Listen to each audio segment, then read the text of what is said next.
베르호치는 얼핏 본 것만으로는 판단하기 어렵지만 아마도 2,000루블리 내지 3,000루블리는 되었을 것이다. 아무튼 퍽 크고 두툼한 돈뭉치였다고 대답했다. 후에 그가 증언한 바에 의하면 장본인인 드미트리는 그때 전혀 제정신이 아닌 것 같았으나 결코 술에 취한 사람 같지도 않았다. 말하자면 몹시 흥분하여 침착성을 잃고 있었으나 어떤 일에 주의력을 집중시키고 있는 것 같기도 했고 그런가 하면 무언가 골똘히 생각하면서도 좀처럼 해답을 얻지 못하고 있는 것 같기도 했다. 몹시 초조해하고 있어 대답도 퉁명스럽고 조리가 맞지 않았다. 그리고 어떤 순간에는 슬픈 일을 당한 사람 같지가 않고 오히려 퍽 유쾌한 것 같이 보이기도 했다라는 것이었다. 도대체 무슨 일이 있었습니까? 무슨 좋지 않은 일이라도 있는 게 아니요. 베르호치는 끄림직한 눈으로 손님을 연방 훑어보며 이렇게 외쳤다. 왜 이렇게 피투성이가 되셨습니까? 어디서 넘어지시기라도 했나요? 자, 당신의 모습이 어떤가 좀 보십시오. 그는 미자의 팔꿈치를 붙잡고 거울 앞으로 데리고 가 세웠다. 미자는 피투성이가 된 자기의 얼굴을 보더니 깜짝 놀라서 몸을 부르르 떨며 양미간을 찌푸렸다. 제기랄, 게다가 또 이렇게까지. 그는 씹어 뱉듯 중얼거렸다. 그리고는 재빠르게 오른손에 쥐었던 돈뭉치를 왼손으로 바꿔 쥐고 떨리는 손으로 호주머니에서 손수건을 꺼냈다. 그러나 그 손수건 역시 피투성이어서 이것은 그리고리의 얼굴을 닦아준 손수건이었다.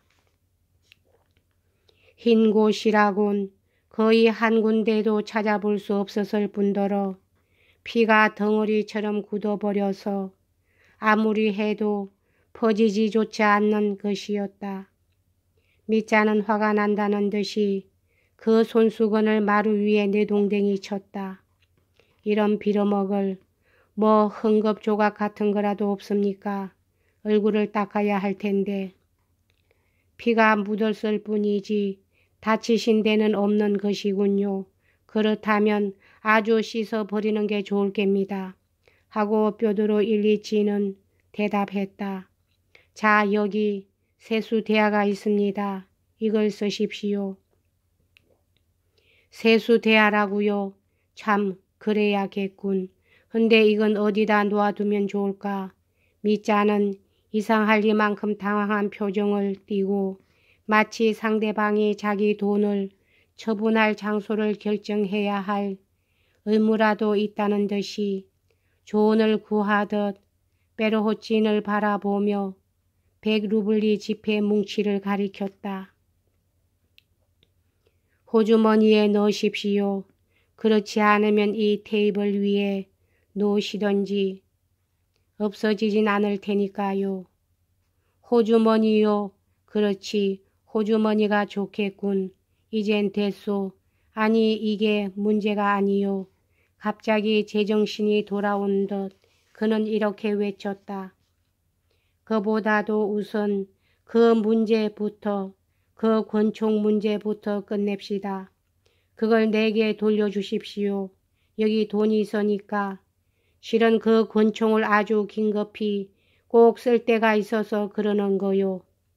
더욱이 나는 시간이 조금도 없어요.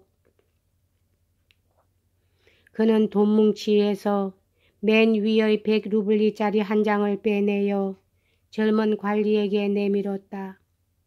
그렇지만 내게는 그스름 돈이 없는데요. 하고 관리는 말했다. 잔돈을 가지신 게 없습니까? 없는데요. 미자는 다시 한번 돈뭉치를 내려다보고 나서 말했다. 그러나 자기 자신이 한 말에 자신이 없었는지 위에서부터 지폐를 몇 장 들춰보았다. 없어요. 모두 다 같은 것들 뿐이군요. 이렇게 덧붙이고는 다시금 조언을 구하듯이 베르호친을 바라보았다. 그런데 어디서 갑자기 그렇게 많은 돈을 빌어오셨지요? 하고 젊은 관리는 물었다. 잠깐만 기다리십시오. 우리 집 사환 아이를 불러더니 꼬푼의 상점에 보내봅시다. 그 집은 늦게 문을 닫으니까 어쩌면 잔돈으로 바꿀 수 있을는지도 모르겠어요. 이봐 미싸 하고 그는 현관 쪽을 향해 소리쳤다. 불렀더니 꼬푼의 상점이라고요. 그 아주 좋은 생각이군요. 하고 미자는 정말로 어떤 좋은 생각이 떠오른 듯이 외쳤다. 미샤 하고 그는 들어오는 소년 쪽을 향해 말했다. 너 곧 불렀더니 꼬푼의 상점으로 달려가서 드미트리 까라마조프가 안부를 전하더라고 말하고 내가 곧 그리로 간다고 일러다오. 그리고 말이다. 내가 갈 때까지 샴페인을 그렇지 3개짝 좀 준비해서 언젠가 목구루의 마을에 갔을 때처럼 마차에 실어 놓으라고 해라. 그때 나는 그 가게에서 4-5나 팔아주었었소. 하고 그는 갑자기 뾰뚜로 일리찌를 향해 말했다. 그 집에서 다 알아서 잘 해줄 테니까 다른 걱정은 할 것 없다. 미샤 하며 다시 소년에게로 얼굴을 돌렸다. 그리고 말이지 치즈와 스트라스부르그의 파이와 구운 생선, 햄, 물고기, 알젓 하여튼 그 집에 있는 건 모두 준비해 달라고 일러줘. 100루블리어치든가 120루블리치든가 요컨대 전번 때만큼이라고 하면 될 게다. 그리고 또 있어. 디저트를 잊지 않도록 캔디와 배와 수박을 2-3개 아니면 4개. 아니 수박은 1개면 충분해. 그리고 초콜릿과 얼음 사탕과 과일 사탕과 엿과 그러니까 전번에 목구로에로 가지고 갔던 건 죄다 필요하다고 해둬라. 샴페인을 합쳐서 300루블리 정도로 말이다. 이번에도 전번과 똑같이 하면 돼. 잊어버리면 안 된다. 미샤, 내 이름이 미샤라고 했지. 이의 이름이 미샤라고 했지요. 하고 그는 베르호친을 돌아보았다. 잠깐만. 불안스러운 듯이 귀를 기울이며 미자를 바라보고 있던 베르호친이 이렇게 제지했다. 차라리 당신이 직접 가서 주문하는 게 좋을 것 같군요. 저 녀석이 가서 엉뚱한 걸 주문하면 곤란하니까요. 엉뚱한 걸, 그렇지. 엉뚱한 걸 주문할런지도 모르지.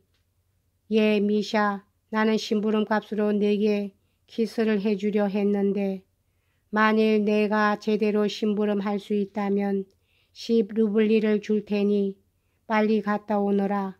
그리고 꼬냑이며 붉은 포도주며 흰 포도주며 모두 전번처럼 해 놓으라고 해. 그때 내가 뭘 가져갔는지 그 집에서 다 잘 알고 있을 게다. 그렇지만 내 말을 좀 들어보십시오. 베르호친이 안절부절하며 이렇게 가로막았다. 저 녀석에게는 달려가서 그저 돈만 받고 오라고 하고 문을 좀 있다가 닫으랜다고 전합시다. 그런 다음에 당신이 직접 가서 주문하시는 게 좋겠습니다. 그 돈을 저 애에게 주십시오. 자, 어서 달려갔다 오너라. 미샤, 빨리 갔다 와. 베르호친은 일부러 미샤를 서둘러 내쫓는 듯 싶었다.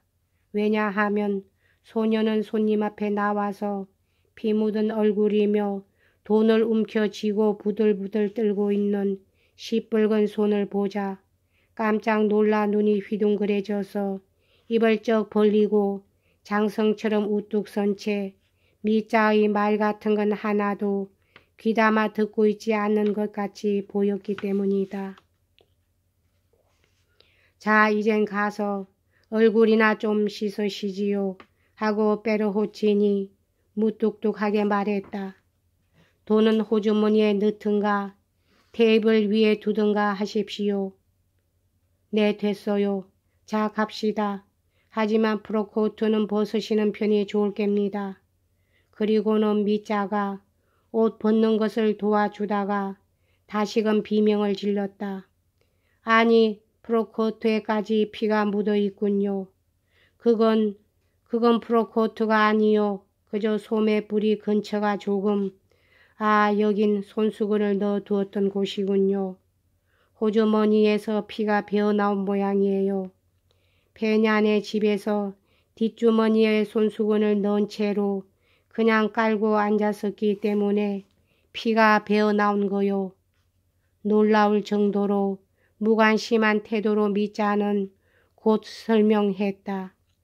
빼르호치는 양미간을 찌푸리고서 듣고 있었다. 이런 봉변이 어디 있습니까? 누구와 싸우셨나 보군요. 하고 그는 중얼거렸다. 그는 세수를 하기 시작했다. 빼르호치는 바가지를 들고 물을 부어주었다. 굉장히 수두르고 있던 미자는 제대로 손에 비누질도 못하였다. 그의 손이 부들부들 떨고 있던 것을 빼르호치는 후에 상기했다. 젊은 관리는 곧 비누칠을 더해서 좀 더 세게 문지르라고 명령했다. 이때 그는 미자에 대하여 일종의 권력을 쥐고 있는 것 같이 행동했고 점점 그 정도가 심해갔다. 말이 나왔으니 말이지만 이 젊은 관리는 꽤 담력이 있는 사람이었다. 보세요. 아직도 손톱밑이 깨끗이 닦아지지 않았군요. 자, 이번엔 얼굴을 잘 문지르십시오. 여기 관자놀이개를 그리고 그 옆도. 대체 당신은 그 샷을 입고 잘 갈 참인가요? 그래, 어디로 가시려는 거죠? 보세요. 오른쪽 소매 끝이 온통 피투성이에요. 온통 피투성이로군. 샷스 소매 끝을 들여다보며 미자는 이렇게 말을 받았다. 그럼 샷스를 갈아입으시지요. 시간이 없어요. 보시다시피 벌써 타월로 얼굴과 손을 닦고 프로코트를 입으며 미자는 여전히 태평스러운 어조로 말을 계속했다. 이렇게 소매를 집어넣으면 보이지 않을 테지요. 자, 어떻습니까? 그럼 이젠 어떻게 된 일인지 좀 들려주시오. 누구와 싸우셨죠? 또 언젠가처럼 그 술집에서 싸운 건 아닙니까? 그때처럼 그 퇴역 대위를 끌어내서 패준 거 아닌가요? 마치 나무라는 것 같은 의조로 빼르호치는 저번의 일까지 들추어냈다. 이번엔 또 누굴 패주었습니까? 혹시 죽인 건 아닙니까? 대수로운 일이 아니에요. 하고 미자는 말했다. 대수로운 일이 아니라니요. 그만둡시다.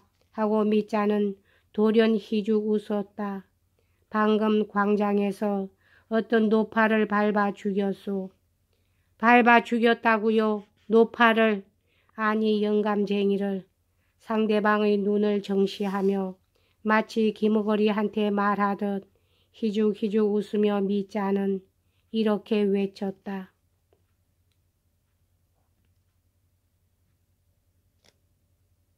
여기까지 하겠습니다.